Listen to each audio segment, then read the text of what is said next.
جو freedom of speech ہمیں سکھاتے تھے وہ بھی اب ڈیجیٹل میڈیا کو روک رہے ہیں, وہ بھی کر رہے ہیں, وہ سارا کچھ بھی کر رہے ہیں. آپ برہمن ہیں جو لوگوں کے کانوں میں پگھلا ہوا سیسا ڈالنا چاہتے ہیں.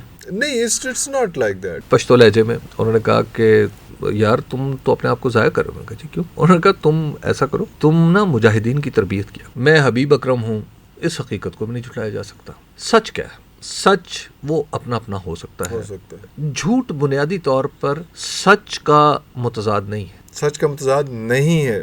جھوٹ حقیقت کا متضاد. حقیقت کا متضاد. یعنی خواب تو عزیز مصر کو آیا تھا. حضرت یوسف علیہ السلام نے کیا حل پیش کیا تھا؟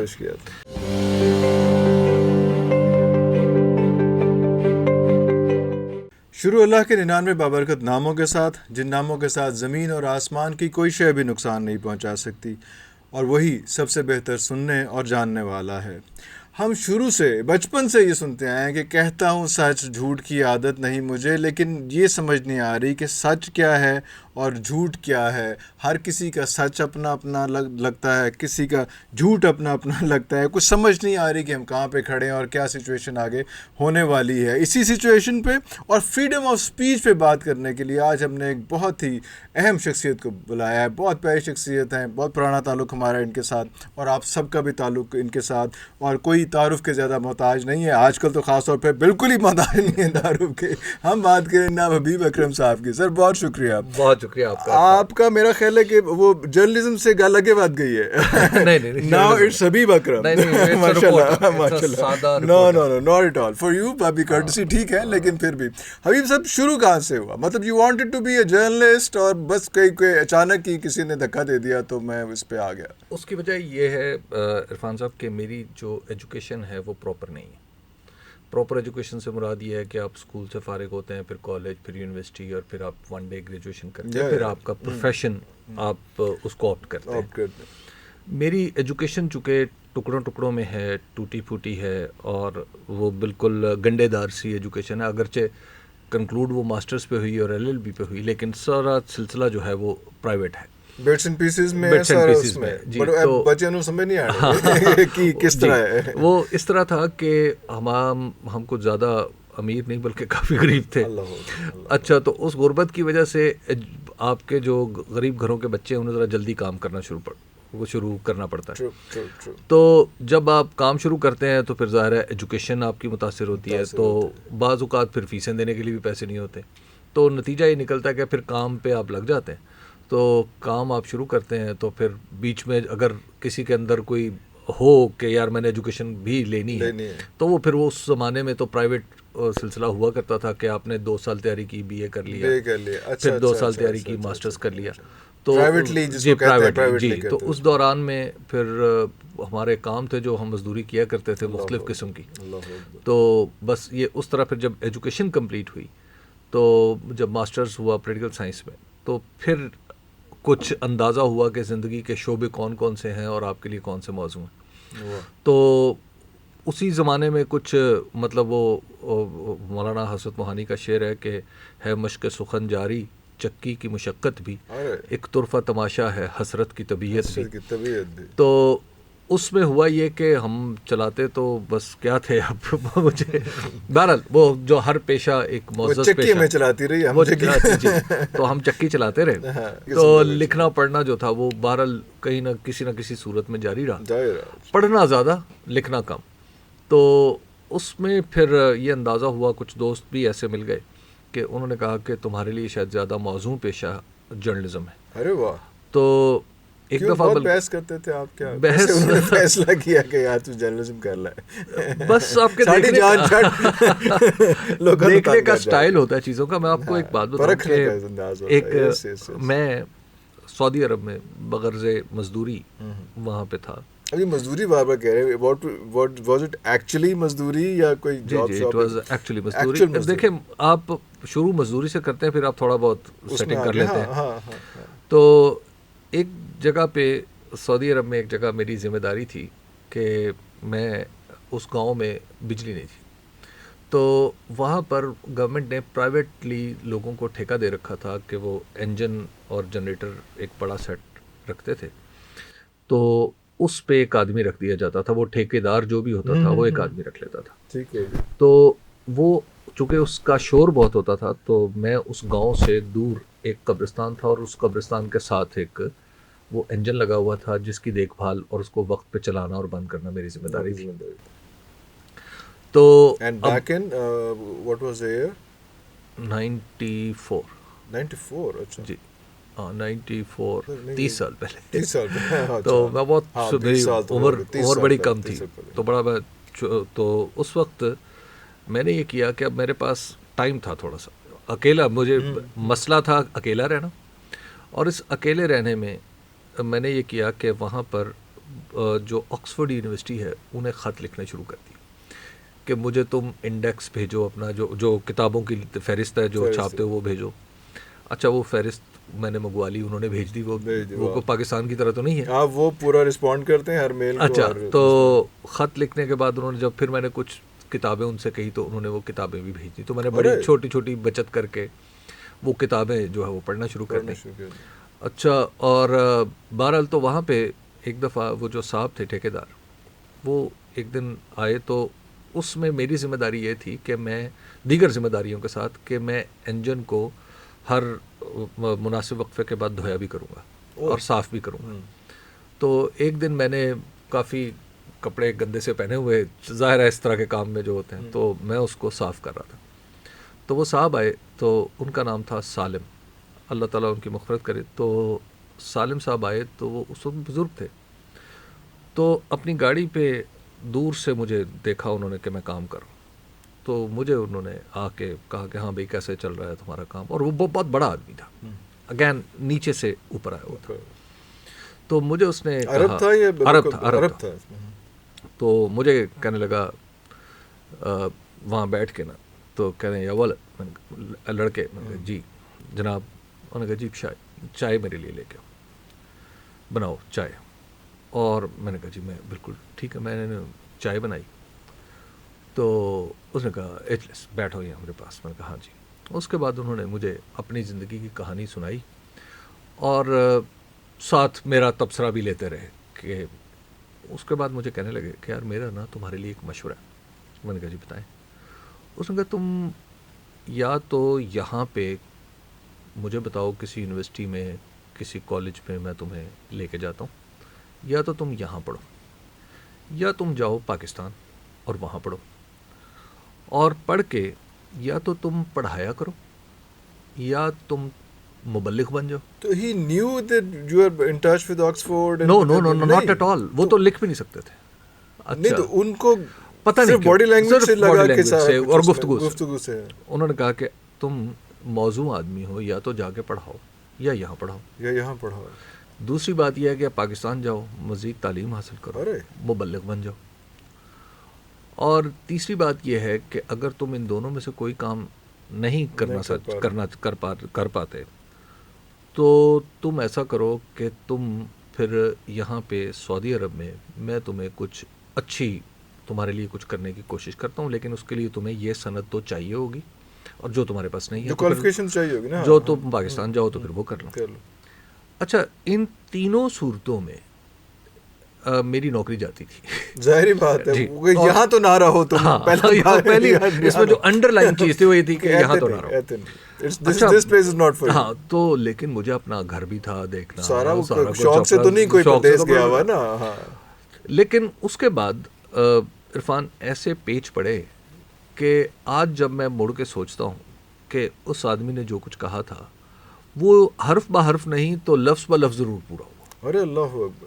اور بالکل ایک سادہ آدمی تھا تو جس سے میں سمجھتا ہوں کہ وہ جو ایک بدوؤں کی وزڈم ہے وہ اس کا یہ میں نے آپ کو بتانے کی کوشش کی کہ ان کی جو وزڈم بعض اوقات انسان کو اپنی صلاحیتوں کا خود پتہ نہیں ہوتا دوسرے لوگ زیادہ بہتر دیکھنے والا زیادہ مناسب سمجھتا. تو اسی طرح میں پھر یہ 96 کی بات ہے میں سعودی عرب سے آیا تو ہمارے کچھ دوست تھے. اچھا اس وقت you agreed or disagreed? No, I didn't agree.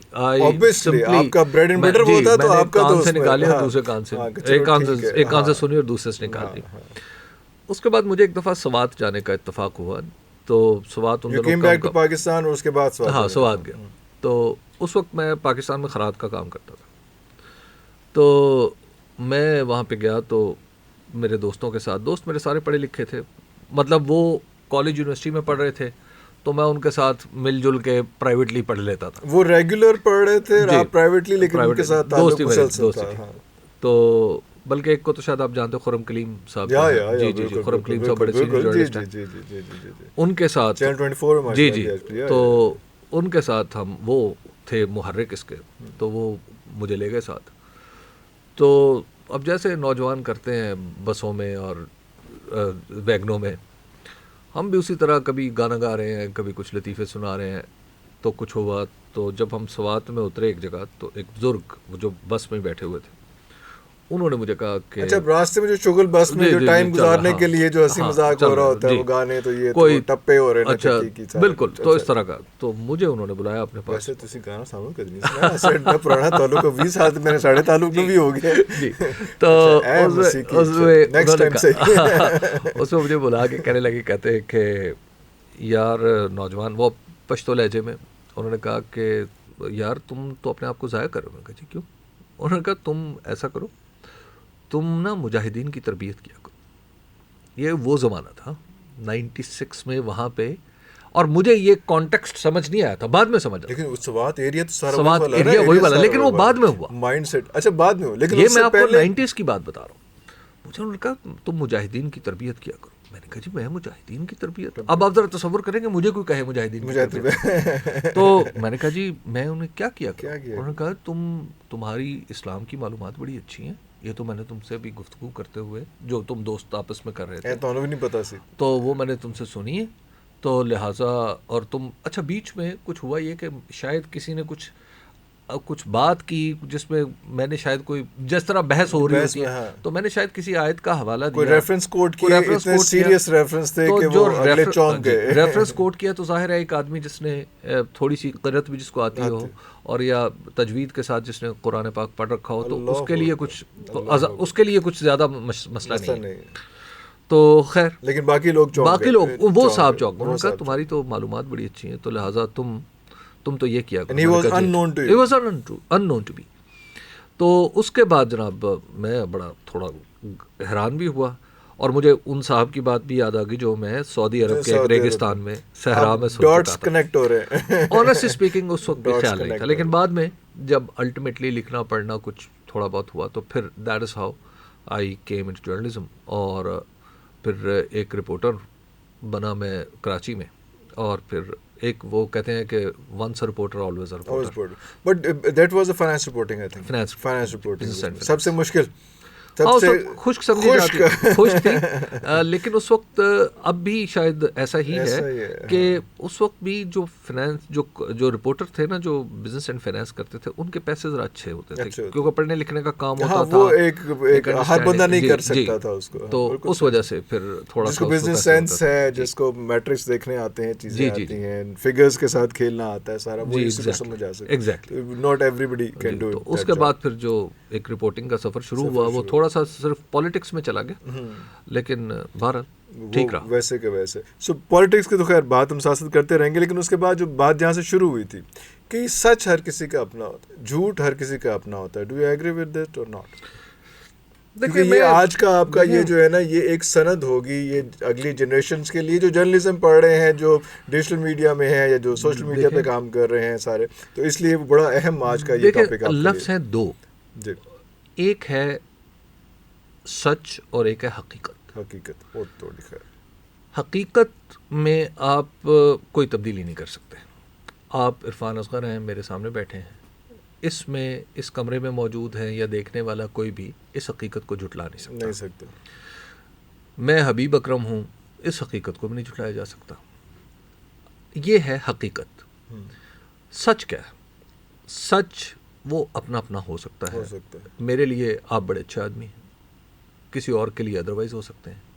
آپ کا میرا 20 سال کا تعلق ہے, وہ محبت پہ مبنی تھا یا نفرت پہ مبنی تھا, یہ دوسری بات ہو سکتی ہے. تو یہاں پر ہم دونوں ڈفر کر سکتے ہیں, حقیقت پر ڈفر نہیں کر سکتے. مجھے آپ کو عرفان اصغر مان کے بات کرنی ہے, یہ حقیقت ہے. آپ کے بارے میں جو میری رائے ہے وہ درست ہو سکتی ہے, لیکن اس رائے کو کہا جائے گا سچ, وہ میرا سچ ہے. کسی اور کی رائے آپ کے بارے میں منفی ہو سکتی ہے, وہ اور ہے، وہ اس کا سچ ہے، اور شاید دونوں کے نیچے کچھ نہ کچھ واقعات کی لڑی ہو، ٹھیک ہے نا. ریئلٹی جہاں اینڈ پرسیپشن کی بات ہو رہی ہے یہاں پہ، یا جو جھوٹ ہے، جھوٹ بنیادی طور پر سچ کا متضاد نہیں ہے. سچ کا متضاد نہیں ہے، جھوٹ حقیقت کا متضاد ہے. حقیقت کا متضاد ہے، اس کو سچ سے کوئی تعلق جی، نہیں. میں حبیب اکرم نہیں ہوں لیکن میں حبیب اکرم بنا بیٹھا ہوں، یہ جھوٹ ہے. یہ جھوٹ ہے. آپ کی جگہ کوئی اور شخص آ کے دعویٰ کر دے کہ میں عرفان اصغر ہوں، یہ جھوٹ ہے. یہ جھوٹ ہے. جو سچ اور جھوٹ نہیں، حقیقت اور جھوٹ، یہ ایک دوسرے کے مخالف ہیں. جہاں تک سچ کی بات ہے تو سچ میں کچھ نہ کچھ ہم سب کی سچ بنیادی طور پہ آراء کا نام ہے. اچھا. اور رائے بھی کس وقت بیان کرنا؟ رائے اس وقت بیان کرنا جب اس کا بیان کرنا مشکل ہو. دیکھیے کچھ حقیقتیں ایسی ہیں، جب اس کا بیان کرنا مشکل ہو، اس وقت حقیقتیں بعض ایسی ہوتی ہیں. حقیقتیں کب سچی ہوتی ہیں؟ آج کے اس پروگرام میں ہم بیٹھے ہیں، یہ بے معنی بات ہے کہ اس پہ مائک اے کمپنی کے لگے ہیں یا بی کمپنی کے لگے ہیں. آپ نے کالے رنگ کے کپڑے پہن رکھے ہیں، میں نے کچھ اور رنگ کے کپڑے پہن رکھے ہیں، یہ میٹر نہیں کر رہا. اچھا یہ ہیں تو حقائق، حقیقت، اور ان کا بیان بھی کوئی مشکل نہیں ہے. حقیقت کا بیان جب مشکل ہو جائے تو جب جو حقیقت بیان کر رہا ہو وہ سچا آدمی ہے. وہ سچا آدمی. جب بولنا مشکل ہو اس وقت بولنا معنی رکھتا ہے. جب سب لوگ بول رہے ہیں تو اس وقت پھر خاموشی میٹر کرتی ہے. تو میرے خیال میں جو پاکستان کے جو نوجوان ہیں، جو جرنلسٹ ہیں، ہم سب کو جو آنا چاہ رہے ہیں، ہمیں اس بات پہ غور کرنا چاہیے کہ ہم لفظوں کو ان کے درست سیاق و سباق میں اور معنی میں ہم دیکھ سکیں. جو پرٹیکولرلی سچ بولنا، مثال کے طور پہ آج کی جو حقیقت ہے وہ کیا ہے؟ وہ یہ ہے کہ میں اب پولیٹیکل بات کرنے لگا ہوں. آج کی حقیقت یہ ہے کہ جو اسمبلی بنائی گئی ہے، یہ عوام کی نمائندہ اسمبلی نہیں ہے، اور اس کے حوالے سے معاملات عدالتوں میں جا چکے ہیں. اور میں ان لوگوں میں سے جو یہ سمجھتے ہیں کہ عوام کی نمائندہ نہیں ہے. اچھا اس وقت یہ حقیقت ہے، کچھ لوگ اس سے اختلاف کر سکتے ہیں، لیکن یہاں پہ جب آپ کسی حقیقت کو جو ابہام کا شکار ہو جائے تو ظاہر ہے پھر کچھ لوگ اختلاف بھی کر سکتے ہیں، لیکن ایسے موقع پہ اس ابہام کو ختم کر کے کچھ کہنا دراصل وہ سچ ہے. وہ سچ ہے. جی میری تو سچ اور جھوٹ کی یہ تعریف ہے. دوسری بات یہ ہے کہ عرفان صاحب، جہاں پہ ایک چیز، ایک نا عقل سلیم ایک چیز کا نام ہے، ایک دل ایک چیز کا نام ہے، جو ساری منطقوں سے نیچے ہے یا اوپر ہے. بعض اوقات ایسا ہوتا ہے کہ آپ کے سامنے کچھ ایسی چیز ہوتی ہے جو حقیقت ہوتی ہے لیکن آپ کا دل اسے نہیں مانتا. اور بعض اوقات ایسی چیز ہوتی ہے جو غیر حقیقی ہوتی ہے، آپ کا دل اسے مانتا ہے. تو اس بارے میں قول بھی ہے کہ جہاں پر ابہام ہو، جہاں پر کسی چیز کے بارے میں شک اور ارتیاب پیدا ہو جائے کہ یہ حلال ہے، حرام ہے، جائز ہے، ناجائز ہے، تو وہاں پہ چاہے فتویٰ بھی آ چکا ہو تو کرنا وہ ہے جو دل کہے. جہاں دل اور دماغ کا کانفلکٹ ہو کہیں تو پہ، اس دل پہ جو بھروسہ ہے نا وہ خدا کا بھی ہے. وہ خدا، اللہ ہم تو خدا پہ ایمان لاتے ہیں نا، اور خدا ہمیں حکم دیتا ہے کہ تم اپنے دل پہ بھی بھروسہ کرو. تو جہاں پہ آپ کے دل میں یہ شک اور ارتیاب آ جائے کہ یا آپ کا دل جو ہے کسی غلط چیز کے ساتھ منسلک ہو جائے تو پھر وہ دنیا جھوٹی ہے.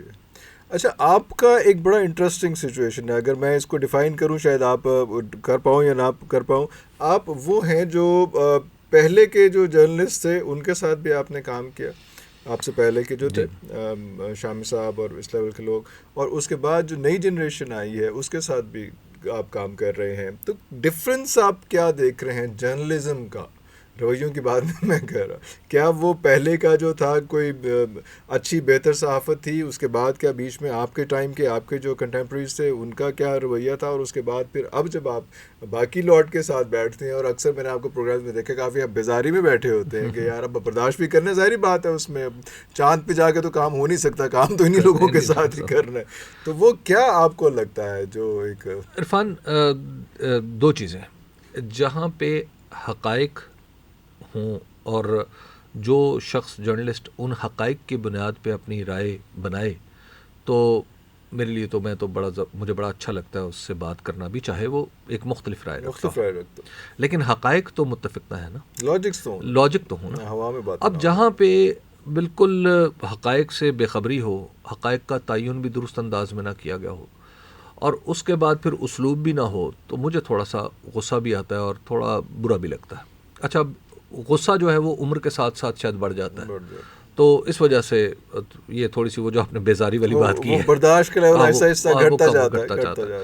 تو آپ ایک وقت آتا ہے کہ آپ نو نان سینس ہو جاتے ہیں, موڈ میں چلے جاتے ہیں. تو شاید میں کوشش کرتا ہوں کہ میں پیچھے پیچھے رہوں, لیکن بہرحال ایک عمر کا تقاضا ہے. جہاں تک جرنلزم کا, آپ پاکستانی جرنلزم کو آپ 3 حصوں میں تقسیم کر سکتے ہیں. ایک آپ نظریاتی صحافت کی بات کریں جو شروع میں ایک تھا, ایک سسٹم تھا اس میں. ایک ہے نظریے کا حصہ, اور وہ شروع ہوتا ہے 1857 سے لے کے 1947 تک. اوکے, آپ اس حصے میں دیکھیں تو آج جن لوگوں کو ہم بڑا جرنلسٹ کہتے ہیں وہ بنیادی طور پہ سیاستدان بھی تھے. اوکے, ساتھ سیاستدان بھی تھے. مولانا ظفر علی خان, مولانا محمد علی جوہر, ٹھیک ہے, یہ سب ایک خاص نظریے کے پیروکار تھے. اس کے بعد 1947 کے بعد کا دور آتا ہے جس میں نظریاتی صحافت جو ہے وہ ہندو اور مسلم صحافت میں نہیں رہی, بلکہ وہ لیفٹ اور رائٹ کی صحافت رہی کسی نہ کسی درجے میں. لیکن اس میں وہ تفریق نہیں تھی جو ہندو اور مسلم میں تھی. تو یہ دونوں طبقات ایک دوسرے کے ساتھ بھی تھے, مطلب, اور ایک دوسرے کے ساتھ ہی چل رہے تھے. سوسائٹی کے 2 دھارے تھے. اور یہ وہ جنریشن ہے جو 1947 کے بعد جس نے کام شروع کیا, کسی نے 47 میں کیا, کسی نے 50 میں, 60 میں, 70 میں. اب آئیں اس جنریشن کی طرف جو آج آپ کو نظر آ رہی ہے, جو 90s میں جنہوں نے کام شروع کیا. ٹھیک ہے, 90s میں, ٹھیک ہے جی, 90s میں جنہوں نے کام شروع کیا, ان کے سامنے جو بڑے لوگ تھے, جہاں وہ تھے وہی لوگ جنہوں نے اس سے پہلے کی صحافت میں ایک کی.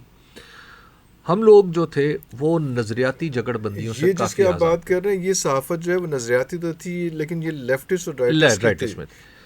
جب ہمارا دور آیا تو اس میں صحافت میں پروفیشنلزم زیادہ بڑھا. اوکے, ٹھیک ہے نا.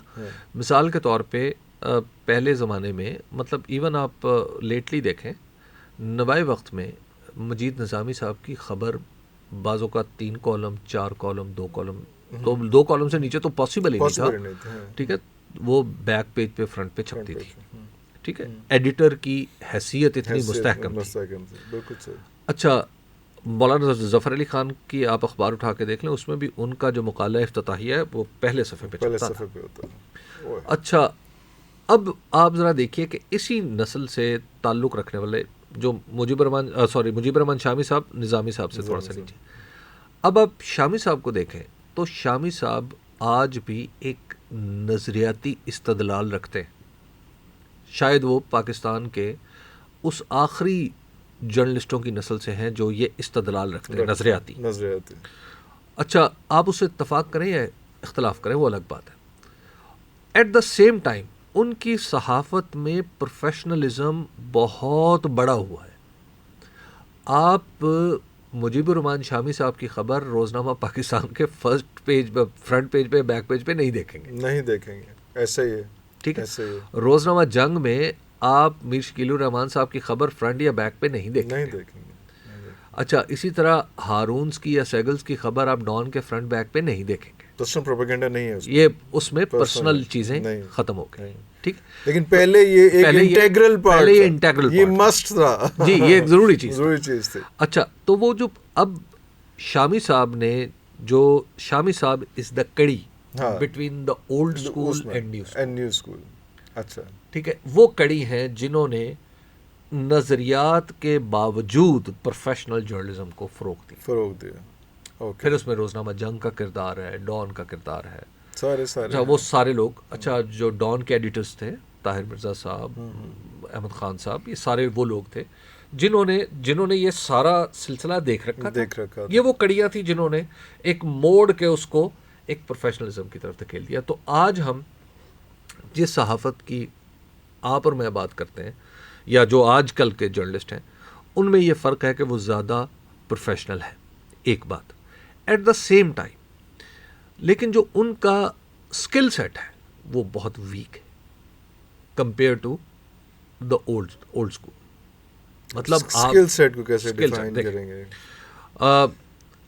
مولانا چراغ حسن حسرت, مولانا ویسے مولانا نہیں تھے لیکن انہیں کہا جاتا, چراغ حسن حسرت ہمارے اخباری انڈسٹری کے 1950s کے بہت بڑے ایڈیٹر تھے. فیض احمد فیض بہت بڑے ایڈیٹر تھے, احمد ندیم قاسمی ایڈیٹر تھے, اچھا عبد المجید سالک ایڈیٹر تھے, غلام رسول مہر ایڈیٹر تھے.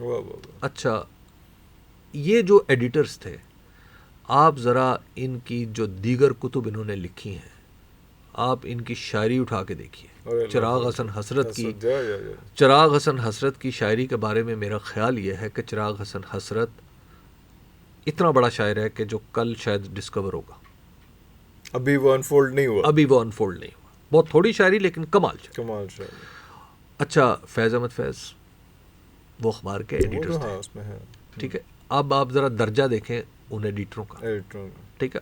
اسی طرح آپ اس وقت کے رپورٹرز اٹھا کے دیکھ لیں, ٹھیک ہے. میں تو ایڈیٹر, آج آپ کی نظر میں کتنے ایڈیٹر ہیں جن کا زبان و بیان پہ اتنا قابو ہے جتنا ان لوگوں کا تھا؟ آپ حالت دیکھیے کہ ایک دفعہ میں کراچی میں کام کرتا تھا, ایک لطیفے کی بات ہی ہے. وہ ہمارے ایڈیٹر تھے غازی صلاح الدین صاحب. غازی صلاح الدین صاحب بنیادی طور پہ انگریزی کے آدمی, اردو بھی بہت اچھی لکھتے ہیں, بہت عمدہ اردو لکھتے ہیں. ہوا یہ کہ میں جس نیوز روم میں کام کرتا تھا وہاں پہ ایک خبر ہم نے دینی تھی, اور خبر دینی تھی ایک, ہم چونکہ بزنس رپورٹنگ کرتے تھے تو نئی پروڈکٹ لانچ ہو رہی تھی, تو اس طرح کی خبریں بھی ہم دیا کرتے تھے. اور وہ جو خبریں تھیں وہ سپلائی کرتے تھے ہم پی ٹی وی کو. اوکے. اب وہاں پہ آج جس چیز کا اشتہار چلتا ہے نا, ہیئر ریموونگ کریم, بڑا ریگولر چیز ہے, اس وقت یہ انٹروڈیوس ہو رہا تھا اور کسی کو اس کا ترجمہ کرنا نہیں آ رہا تھا کہ کیا کریں اور کیسے یہ خبر جو ہے وہ ہم ٹی وی پہ دیں. بالکل صحیح. مجھے غازی صلاح الدین صاحب کہنے لگے کہ سب میرے آنے سے پہلے میں خبر رپورٹنگ میں نے کی, میں ان کی پریس ریلیز بھی دی, بتایا بھی, اور کہہ کے, اور یہ میرا وہ زمانہ تھا جس میں وہ بس وہ ہوتا نا کہ وہ چھوٹا رپورٹر, چل تو ادھر آیا ادھر جا, رپورٹ دیتے اگلے فنکشن پہ پہنچ سارا کچھ اس میں ہے. اچھا جناب میری یہ کیفیت تھی. اب خیر جناب آپ کی خبر آ گئی ہوئی ہے, وہ اس کو ڈائسیکٹ کر رہے ہیں, اس کو پوز کر رہے ہیں, بنائیں گے, اور اس پہ پھنس گئے. اب اس پہ پھنس گئے. میں واپس آیا تو خبر جو ہے نا وہ چل رہی ہو, تو صلاح الدین صاحب کہنے لگے, غازی صاحب نے کہا, غازی صاحب نے خبر دیکھی, غازی صاحب کے چہرے پہ ایک انقباض بھی کہ اس کا کیا ہو سکتا ہے. میں نے بھی خبر دیکھی, میں نے کہا سر یہ تو چل ہی نہیں سکتی.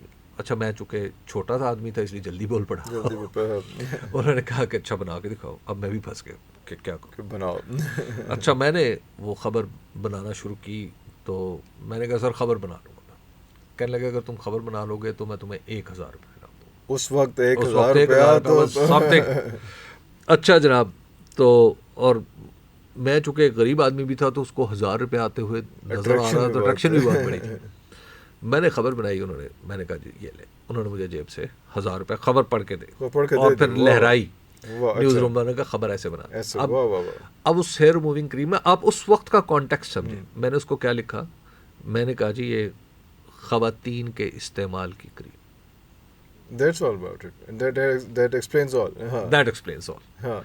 اچھا اس پہ انہوں نے داد دی. اب دیکھیے یہ کوشچن, یہ سوال, میں کوئی محض اپنی تعلی اور تعریف کے لیے یہ بات نہیں کر رہا. میں سمجھتا ہوں کہ آج جب میں اخبار اٹھا کے دیکھتا ہوں یا بعض اوقات ٹی وی کی خبریں سن رہا ہوتا ہوں, تو مجھے لگتا ہے کہ جو کاپی والی سائڈ ہے نا ہماری, وہ بڑی ویک ہو گئی. ٹھیک ہے. اور کاپی جب ویک ہوتی ہے تو اس کا مطلب کیا ہے؟ اس کا مطلب ہے آپ نے لٹریچر نہیں پڑھا. آپ نے کبھی کوئی کتاب کی طرف بھی توجہ نہیں فرمائی، ٹھیک ہے نا، تو آپ نے کبھی شاید اساتذہ کی گفتگو بھی غور سے نہیں سنی، آپ کسی اچھی مجلس میں بھی نہیں بیٹھے کیونکہ آپ کا تلفظ بھی درست نہیں، بالکل ٹھیک. تو اب یہ جب 4 چیزیں میں دیکھتا ہوں نا تو مجھے تھوڑا سا افسوس ہوتا ہے کہ یار یہ ہم کچھ یونیورسٹیز کو، اسکولز کو شاید یہ کرنا چاہیے. یہ اسکل سیٹ کے حوالے سے ہم اس میں وہ ہم ابھی جو آپ مختلف یونیورسٹیز میں، کالجز وغیرہ میں بھی آپ جاتے ہیں لیکچرز وغیرہ کے لیے، ان کے ساتھ میٹ اینڈ گریٹ کے لیے، وہاں پہ بھی آپ کو لگتا ہے کہ جو اس کے بعد کی جنریشن آ رہی ہے، یہ تو ایک جنریشن ساری ویسٹ ہو گئی شاید، لیکن اس کے بعد کی جنریشن جو آ رہی ہے، جو اسٹوڈنٹس ہیں سارے اس میں، وہ بھی ایسے ہی ہے، ان کو پڑھانے والے بھی اسی طرح کے ہیں، یا کیا کوئی نظر آ رہا ہے کہ شاید کہیں پہ کسی جگہ پہ دیکھیے اس چیز پہ علامہ اقبال نے کہا تھا کہ جوانوں کو پیروں کا استاد کر. جو اس وقت ہے نا، میں آپ کو ایک عرض کروں کہ ہم اپنے نوجوانوں کو درست سمجھ بھی نہیں رہے، یہ ہمارے اینڈ پہ پرابلم ہے. آپ ذرا دیکھیے ہم اپنے نوجوانوں کو کس فضا میں بڑا کر رہے ہیں. وہ فضا کیا ہے؟ وہ فضا یہ ہے کہ ہم انہیں کہہ رہے ہیں کہ ہم تمہیں دنیا سے کاٹ دیں گے، ہم ٹویٹر پہ پابندی لگاتے ہیں، ہم سوشل میڈیا پہ روزانہ تڑیاں لگاتے ہیں، ابھی گیا کہ ابھی گیا. اچھا، ہم بات کرنے والے کو پکڑ لیتے ہیں. دیکھیے آپ جہاں پر ایک زبان کو روکتے ہیں نا، وہاں پہ 2 کانوں کا حق بھی مارتے ہیں. میں برا بول رہا ہوں، اس کا فیصلہ عرفان اصغر کے کانوں پہ انہیں کرنا ہے. اگر آپ مجھ پہ پابندی لگاتے ہیں تو بنیادی طور پہ آپ کے سننے پہ بھی تو پابندی لگ گئی آٹومیٹکلی. اگر میرا حق اظہار قابل اطلاف ہے تو اس کا مطلب ہے آپ کا حق سماعت بھی محفوظ نہیں رہا. یہ پرابلم ہوتا ہے جب ہم اس ماحول میں اپنے بچوں کو بڑا کر رہے ہیں. تو آپ یہ بتائیے کہ ہم ان بچوں سے کیا ایکسپیکٹ کریں کہ وہ بڑے بڑے مارکت الآراء مضامین لکھیں؟ وہ کتابیں لکھیں گے؟ پہلے تو وہ اپنے اس ایک چھوٹے سے حق کے اظہار کے لیے ہی فائٹ کریں گے نا. ہم ان کی بات سنیں گے تو سمجھیں گے نا. ہم ان کے ساتھ یہ ظلم کر رہے ہیں. یہ مجھے لگتا ہے کہ ہم بہت ہی برا کام کر رہے ہیں. اچھا، یہ آپ correct me if I am wrong, ایک 1971 کا ایک بہت بڑا ڈیزاسٹر تھا جب پاکستان 2 ٹکڑے ہوا، اور اس وقت کے جو لوگ تھے وہ اب تک 90% جو ہیں وہ رخصت ہو گئے ہوئے ہیں، وہ فوت ہو گئے ہوئے ہیں، یا وہ اس حالت میں نہیں ہیں کہ اپنی اسٹوری ٹیلنگ کر سکیں، چیزیں کر سکیں، کہ ایک عرصہ گزر گیا اس چیز کو. لیکن ابھی جس فیز سے ہم گزر رہے ہیں، اور جب کہتے ہیں کہ ہم 60% یوتھ یہ سب کچھ دیکھ رہی ہے اور فیس کر رہی ہے، تو اس کا امپیکٹ آگے کتنے سالوں تک یاد رہے گا کہ آج کیا ہو رہا ہے، کیسے ہو رہا ہے، کیا چیزیں چل رہی ہے؟ دنیا کی تاریخ میں عرفان، دنیا کی تاریخ تو خیر شاید مختصر بات ہوگی، بنی نوع انسان کی تاریخ،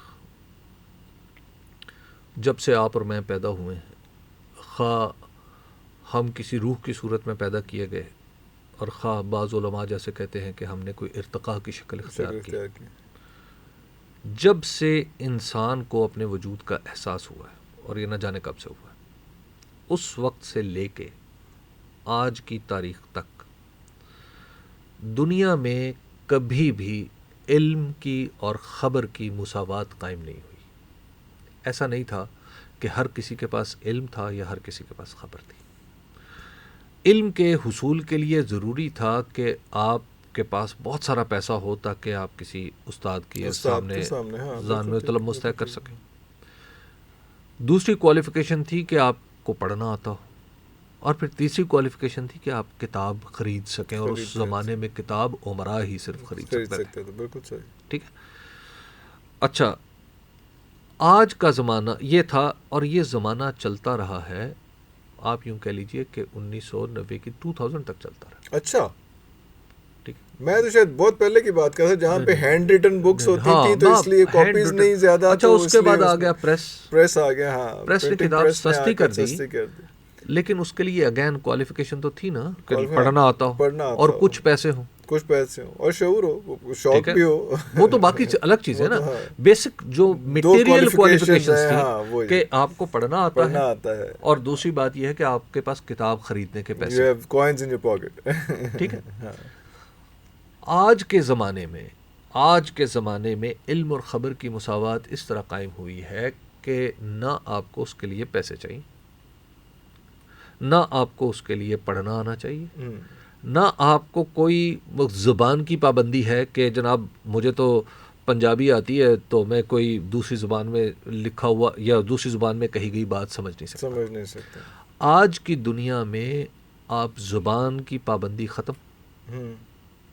مجھے کئی دفعہ اتفاق ہوا باہر جانے کا کہ مجھے وہ لوگ اپنی زبان میں بات کرتے ہیں اور وہ موبائل فون آپ کے سامنے کر دیتے ہیں اور وہ ٹرانسلیٹ ہو جاتا ہے, آواز میں باقاعدہ بول دیا جاتا ہے, لکھا ہوا نہیں آتا, بول دیا جاتا ہے. اچھا, آج کے زمانے میں ہم تو پھر احمق ہے نا جو یہ کرنے کی کوشش کر رہے ہیں کہ یہ مساوات جو بنی نوع انسان کی تاریخ میں پہلی بار قائم ہوئی ہے, ہم اس مساوات کو الٹا کے رکھ دیں گے. مطلب آپ ذرا اپنی قومی سوچ پہ اپنی قومی سوچ کو تو ملاحظہ فرمائیں. بات تو ٹھیک ہے, لیکن ابھی آپ نے پہلے جہاں سے بات شروع ہوئی تھی کہ ایک سچ ہے اور ایک حقیقت ہے, اور اس کے بعد آگے ایک اور چیز آ جائے گی جس کو ہم خبر کہتے ہیں کہ ایک خبر ہے, وہ ایک بات کی بات ہے اس میں. لیکن ہم یہ بھی دیکھ رہے ہیں کہ جب فریڈم آف اسپیچ جہاں پہ آتی ہے اس کا بھی تو بے دریغ استعمال ہوتا ہے نا. اب ہر بندہ جرنلسٹ بن گیا ہوا ہے, ہر بندے نے کیمرہ پکڑ لیا ہوا ہے, ہر بندے نے یوٹیوب چینل کھول لیا ہوا ہے, ہر بندہ جو ہے وہ ریٹنگز کے چکر میں ہے اور اس میں آئی بالس کے چکر میں ہے. اس میں اس نے یہ دیکھ لیا کہ ایک سوچ ہے کہ اس سوچ پہ آپ کو زیادہ لائکس مل رہی ہیں, آپ کو زیادہ کلکس مل رہے ہیں, آپ کو زیادہ جو ہے وہ اپریسیشن مل رہی ہے, زیادہ چیزیں وائرل ہو رہی ہیں. آج کل جو وائرل سب تو زیادہ بڑی چیز ہے نا, ریٹنگز نہیں, وائرل ہونا چاہیے دونوں. تو وائرل ہو رہی ہیں چیزیں, اور کس کانٹینٹ پہ ہو رہی ہیں, اس کانٹینٹ کا نیشنل انٹیگریٹی کو امپیکٹ ہو رہا ہے یا نہیں ہو رہا, پرسنل انٹیگریٹی کو امپیکٹ ہو رہا ہے یا نہیں ہو رہا. میں صرف پالیٹکس کی بات نہیں کر رہا, میں یہ بھی بات کر رہا ہوں کہ اگر ابراہیم الحق نے کسی کو کہہ دیا تو اس پہ بھی ابو شاہین صاحب نے اپنی شادی کا ذکر کر دیا تو وہ بھی رپٹ پہ گیا, یا آج کل وہ آفتاب اقبال صاحب اور وہ سہیل احمد صاحب کا آپس کا جو تھوڑا سا وہ کڑکا چل رہا ہے, تو اس پہ بھی ہر کسی نے اپنا حصہ ڈالنا ہے, اس پہ اپنی ویڈیو بنانی ہے, سارا کچھ کرنا ہے, چیزیں کرنا ہے. وہ جو سارے امپیکٹس ہیں, فریڈم آف اسپیچ جو ہے یہ تو کیا ایگزسٹ کرتی ہے فریڈم آف اسپیچ. میرا اس میں ایک بہت ڈفرینٹ پوائنٹ آف ویو ہے کہ یار آپ فریڈم آف اسپیچ جو ہے نا وہ brings so much of responsibilities as well. آپ نے کوالیفائی کرنا ہے, ہر کسی کو فریڈم آف اسپیچ نہیں ہونی چاہیے. میں اپنے والد صاحب کے ساتھ کچھ اور کلیکشن آف ورڈز کے ساتھ بات کرتا ہوں, اپنی والدہ کے ساتھ کچھ اور کلیکشن آف ورڈز کے ساتھ بات کرتا ہوں, اپنے بیگم کے ساتھ کچھ اور کلیکشن آف ورڈز, ایک ہی اسٹوری ٹیلنگ, ایک ہی واقعہ. اپنے بچوں کے ساتھ کسی اور کلیکشن آف ورڈز کے ساتھ وہی واقعہ میں بیان کر رہا ہوتا ہوں. میں جو بیگم کے ساتھ بات کرتا ہوں اس ٹون میں اپنے بچوں کے ساتھ بات نہیں کر سکتا, اپنے باپ کے ساتھ بات نہیں کر سکتا, اپنی ماں کے ساتھ بات نہیں کر سکتا. فریڈم آف اسپیچ کہہ کے وہ ایک جملہ, ایک نعرہ بنا کے اسی لگے گئے ہیں, کوئی رسپانسبلٹی, کوئی چیز نہیں, کوئی کچھ نہیں. جو جہاں پہ کہیں ابا جی ٹوکتے ہیں یا اماں جی ٹوکتے ہیں کہ بیٹا تو ابا سے کس ٹون میں بات کر رہے ہیں. آج کل تو والد کا ایک اور ہی چل رہا ہے سوشل میڈیا پہ کہ ہو از یور فادر. لیکن یہ ایک چیز جو ہے, میں اس سائڈ پہ نہیں جا رہا, لیکن یہ ایک چیز فریڈم آف اسپیچ کو کیوں اتنا آپ نے ایلیویٹ کر دیا. برا تو نہیں مانیں گے؟ نہیں میں بالکل برا نہیں مانوں گا. یا ہماری دوستی میں بھی کوئی خلل نہیں آئے گا. آپ برہمن ہیں جو لوگوں کے کانوں میں پگھلا ہوا سیسا ڈالنا چاہتے ہیں؟ نہیں, بالکل بھی نہیں ہے, بالکل بھی نہیں. تو پھر فریڈم, یہ جو آپ کی ساری دلیل ہے یہ کیا ہے؟ یہ ساری کی ساری دلیل صرف اس بات کی ہے کہ عرفان اصغر صاحب ایک برہمن ہیں, یہ فیصلہ کریں گے کس کو کیا سننا ہے. نہیں, اٹس ناٹ لائک دیٹ بھائی. آپ اور کیا ہے, یہ اور کیا ہے؟ نہیں, آپ خود ہی فرما رہے ہیں, آپ نے پورے کا پورا آرگومنٹ اس پہ عرفان بلڈ کیا. ہاں بالکل صحیح. آپ پورے کا پورا آرگومنٹ جو ہے, اور میں سمجھ رہا ہوں کہ یہ آرگومنٹ کیا ہے, مطلب آپ فیصلہ کرنا چاہتے ہیں کہ لوگ کیا سنیں. نہیں, وہ بہت زیادہ ہائی پہ آپ جا رہے ہیں. نہیں, اور کیا ہے اس کا معنی, اور کیا ہے مطلب یہ ہے اس کا یہ مطلب ہے کہ ہر پنکو ببلو جو ہے کھڑا ہو کے کسی کو ایک تو یہ آپ نے پنکو ببلو کہہ کے لوگوں کی توہین نہیں فرما رہے آپ. اس میں نہیں, مسئلہ یہ ہے عرفان, پہلے اپنے ذہن سے یہ بات نکالیں. ایک لائن تو آپ نے ڈرا کرنی ہے نا. ایک سیکنڈ, آپ کا اگر بچہ آپ کو آ کے کوئی بات کرنا کر دے گا تو اس کو کہیں گے یار بیٹا ابھی آپ پہلے اپنے ذہن سے نا یہ بڑے چھوٹے کا تصور نکالیں. اچھا, یہ کمتر اور برتر ہونے کا نا تصور نکالیں. ایک سیکنڈ, یہ پاکستان 25 کروڑ لوگوں کا ہے نا. آپ 25 کروڑ میں ہیں یا پہلے ہیں؟ 25 کروڑ میں ہی شاید ہیں. ہم 25 کروڑ میں ہی ہیں نا. اس میں ہاں ٹھیک ہے. اس میں یعنی ایسا شخص ہے کہ جو آبادی میں نمبر 1 کوئی ہے اور کوئی 25 کروڑویں نمبر پہ ہے. حبیب اکرم 25 کروڑویں نمبر پہ اور عرفان اصغر صاحب جو ہیں وہ پہلے نمبر پہ. کیا اس طرح ہم نے درجہ بندی کرنی ہے؟ بالکل بھی نہیں کرنی. ہم نے یہ سوسائٹی آگے بڑھ رہی ہے. کیا جس طرح آپ مثال فرما رہے تھے, میں آپ کی فصاحت و بلاغت کی داد دیتا ہوں, لیکن آپ جس طرح کہہ رہے ہیں کہ آپ جس طرح اپنے والد سے آج بات کرتے ہیں, کیا آپ کے والد اپنے والد سے مختلف انداز میں بات نہیں کرتے تھے؟ بالکل کرتے تھے. یہ عہد بعہد رونما ہونے والی تبدیلی ہے. مطلب آپ کیا بات کر رہے ہیں؟ آپ اس عہد کو روکنا چاہتے ہیں, آپ تاریخ کے پہیے کو روکنا چاہتے ہیں. آپ کیا ہیں؟ آپ خدا ہیں؟ نہیں, تاریخ کا پہیہ تو بالکل نہیں رکے گا, کہیں پہ بھی نہیں رکے گا. لیکن میں جس موضوع پہ بات کر رہا ہوں, آپ یہ دیکھ لیں نا, تو ابھی آپ اگر ٹھیک ہے یہاں پہ یہ ہو گیا, سارا کچھ ہو گیا, ٹھیک ہے, اگر آپ دیکھتے ہیں, آپ CNN دیکھتے ہیں, وہاں پہ ایک اور سٹوری چل رہی ہے. BBC دیکھتے ہیں, اسی کو کسی اور طرح سے نیٹنگ ہو رہی ہے. الجزیرہ دیکھتے ہیں, کسی اور طرح سے نیٹنگ ہو رہی ہے. آپ اگر دیکھتے ہیں وہاں پہ ابھی ہارورڈ کی جو اب تصویریں آتے ہیں, وہاں پہ کسی اور طرح سے نیٹنگ ہو رہی ہے. یہ جو ہم یہاں پہ کہہ رہے ہیں اس وقت کہ جناب ہم سوشل میڈیا پہ, ڈیجیٹل میڈیا پہ چیزیں بند ہوں گی, ارے وہ بھی سوچ رہے ہیں. جو فریڈم آف اسپیچ ہمیں سکھاتے تھے وہ بھی اب ڈیجیٹل میڈیا کو روک رہے ہیں, وہ بھی کر رہے ہیں, وہ سارا کچھ بھی کر رہے ہیں. یہ پوری دنیا میں جو چیز نہیں سمجھی جا رہی وہ یہ ہے. اب یہ دنیا دیکھیے کہ پوری دنیا کی بات ہو رہی ہے. ہم دنیا نہیں, ہمارے ملک میں یہ پسماندہ سطح پہ جلدی شروع نہیں, جلدی دیکھیے, اس دنیا میں جو نئے پیدا ہونے والے بچے ہیں, جو 2000 کے بعد پیدا ہوئے ہیں یا 90s میں جو پیدا ہوئے ہیں, وہ بچے آپ سے حساب مانگ رہے ہیں. وہ بچے کہہ رہے ہیں کہ ہماری ریاست رسپانسو ہے, ہماری ریاست ہمارے فائدے کا کام کرتی ہے یا محض بعض لوگ اپنے فائدے کا کام کرتے ہیں. ہماری ریاست میں جو پابندی ہے یہ کیوں ہے, جو چیزیں آپ نے اور میں نے نہیں سوچی تھی. اچھا, یہ بات میں پہلے کر چکا ہوا ہوں, جو 71 کا اور آج کے دور کی میں نے بات کی ہے, تو میں تو پہلے کہہ چکا ہوں کہ بچے یہ ٹائم نہیں بھولیں گے. آج کا جو نوجوان ہے شاید خاموش تو ہو جائیں گے لیکن یہ وقت نہیں بھولیں گے. وہ بھی ہماری وجہ سے ہے کہ ہم بیچ میں ایک جنریشن موجود ہے, بفر زون شاید موجود ہے, ایک بفر زون کا رول پلے کر رہے ہیں. ہاں, بفر زون موجود ہے, اور اس بفر زون نے وقت کے ساتھ ساتھ ختم ہونا ہے. کتنی دیر چل رہا ہے. ہاں, آپ اس بات کو یہ دیکھیے, ایک تو یہ ہے کہ ہمارے بعض لوگوں میں پاکستان کے اندر, آپ نے یہ سوال اٹھایا, مجھے پتا ہے آپ کے خیالات تھوڑے سے الگ ہیں. یہ ہمارے پاکستان کے اندر کچھ لوگوں کے ذہن میں یہ خناس بھرا ہوا ہے کہ لوگ ریاست کے اوپر سوال کیوں نہ اٹھائیں بھائی. اچھا بھائی, یہ ریاست آپ کی ہے یا میری ہے؟ ہم سب کی ہے نا. سب کی. تو جب ہم سب ایک جگہ رہ رہے ہیں, اکٹھے رہ رہے ہیں, تو صرف آپ کی مرضی سے کیوں رہیں؟ جب آپ ہمیں کہتے ہیں قربانی آپ دیں, ہم جب آپ قربانی ہم کیوں دیں؟ باقی سارا کچھ جو ہے وہ ڈیسائیڈ آپ کریں گے, قربانی ہم دیں. تو اس لیے یہ تو نہیں ہو سکتا. آپ نے ہم سے قربانی مانگنی, ہمیں بتائیں کہ کیوں مانگ رہے ہیں. ٹھیک ہے, اور اس کے اگینسٹ کیا ہوگا.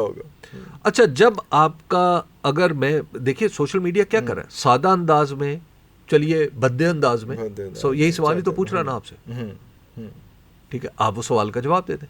اچھا, اگر آپ سوال کا جواب نہیں دے پا رہے تو غور کریں, پھر آپس میں بیٹھیں, لوگوں سمجھے, بھائی سمجھے, نئے حالات کو سمجھیں. بھائی ریاست کے پرانے ڈھانچے, امریکہ میں اس کو چیلنج ہو گیا, آپ پاکستان میں بیٹھ کے کیا بات کر رہے ہیں؟ یہی تو میں اسی پہ تو آ رہا ہوں کہ فریڈم آف اسپیچ تو امریکہ میں بھی چیلنج ہو گیا. وہاں پہ فریڈم آف اسپیچ چیلنج نہیں ہو رہی, وہاں پہ فریڈم آف اسپیچ چیلنج نہیں ہو رہی. وہ وہاں پہ وہ معاملہ پاکستان جیسا نہیں ہے. وہاں پہ دیکھیے دنیا بھر میں جو پڑھے لکھے لوگ, دنیا بھر کی یونیورسٹیز, دنیا بھر کی ترقی یافتہ ریاستیں, وہ اس علم اور خبر کی جو مساوات بنی نوع انسان میں پیدا ہوئی ہے اس کو اپنے اندر سمو رہے. آپ اس کی مثال دیکھیے, سب سے جو روایت پسند معاشرہ تھا وہ برطانیہ, ٹھیک ہے, آج وہاں پہ ایک رشی سناک نامی شخص وزیر اعظم ہے, اور وہاں پہ برطانیہ میں کسی کو اس کی نہ مذہب پہ پرابلم ہے, نہ اس کے کسی اور چیز پہ, رنگ پہ پرابلم ہے. ہاں, اعتراض ہے تو اس کی کارکردگی پہ. براک اوباما ڈیلیور کرے گا تو ٹھیک ہے, نہیں تو نہیں. براک اوباما, آپ دیکھ لیجئے کہ امریکہ جیسے ملک میں براک اوباما جہاں کالے اور گورے کی لڑائی ایک صدیوں پرانی لڑائی ہے، وہاں براک اوباما جو ہے وہ صدر بن جاتے ہیں. اس کے بعد کملا ہیرس، ایک انڈین نژاد خاتون کی بچی، وہ نائب صدر بن جاتی. دیکھیے دنیا بھر میں جو ٹیسٹ جب سچویشن آتی ہے تب ٹیسٹ ہوتا ہے نا. ابھی یہ سچویشن آئی کہ آپ کو جو ایلائز بننا ہے، آپ کو اسرائیل کا ایلائز بننا ہے یا اس کا بننا ہے، وہاں یہ سچویشن آئی. اس وقت تو ایک اسموتھ چلی. اس وقت جو ہو رہا ہے وہاں پہ، اس وقت جو سچویشن ہے، یہ تو آپ اس وقت جو پابندیاں لگ رہی ہیں، یہ جو سارا آج کچھ ہو رہا ہے نا، یہ آج ہو رہا ہے نا، یہ آج کیوں پوری دنیا میں کولمبیا یونیورسٹی جیسے اداروں میں لوگ اٹھ رہے ہیں. ہاں. اچھا ہارورڈ تک آپ دیکھیے کہ یہ کام تو 80 میں بھی ہوا تھا. 80 میں ایک پوری تحریک چلی تھی، انتفاضہ، ٹھیک ہو گیا، اور اس سے کہیں زیادہ خونخوار تھا اسرائیل. آج کیا ہوا ہے؟ آج علم اور خبر کی مساوات نے آپ کے ضمیر کو بھی جھنجھوڑا ہے. امریکہ میں بیٹھا ہوا جو ایک ہیٹی سے تعلق رکھنے والا شخص ہے، اس کے ضمیر کو بھی جھنجھوڑا ہے، جس کا کوئی پالیٹکس سے، گلوبل ایشو سے، گلوبل سے تعلق نہیں تھا اس میں. یہ ہے، لیکن وہ سارا یہ مساوات جو ہے، اب پرانے جو جھگڑے ہیں، پرانی جو ریاست کے جو پرانے سٹرکچرز ہیں، وہ بھی تو ریزسٹ کریں گے نا. بالکل صحیح. وہ ریزسٹ کر رہے ہیں، وہ کہہ رہے ہیں کہ نہیں دیکھو تم ریاست، قومی مفاد. آج دنیا میں قومی مفاد اور نیشنل انٹرسٹ ایک بے معنی لفظ بن چکے ہوئے ہیں. Sad part of story, but yes, true. اور میرا خیال یہ ہے، یہ نا مجھے لگتا ہے گفتگو جو ہے نا وہاں پہ داخل ہو رہی ہے جہاں پہ نا پھر مار پڑتی ہے. اچھا تو میں نا ایک مشورہ ضرور دینا چاہتا ہوں ہمارے سب لوگوں کو. اچھا وہ لوگ جو کسی بھی حوالے سے قومی مفاد کو سمجھنا چاہتے ہیں کہ قومی مفاد کیا ہے، ایک نئی ریاست، نئی دنیا کیا ہے، تو ان کے لیے میری درخواست ہے 2 کتابیں پڑھ لیں. اللہ.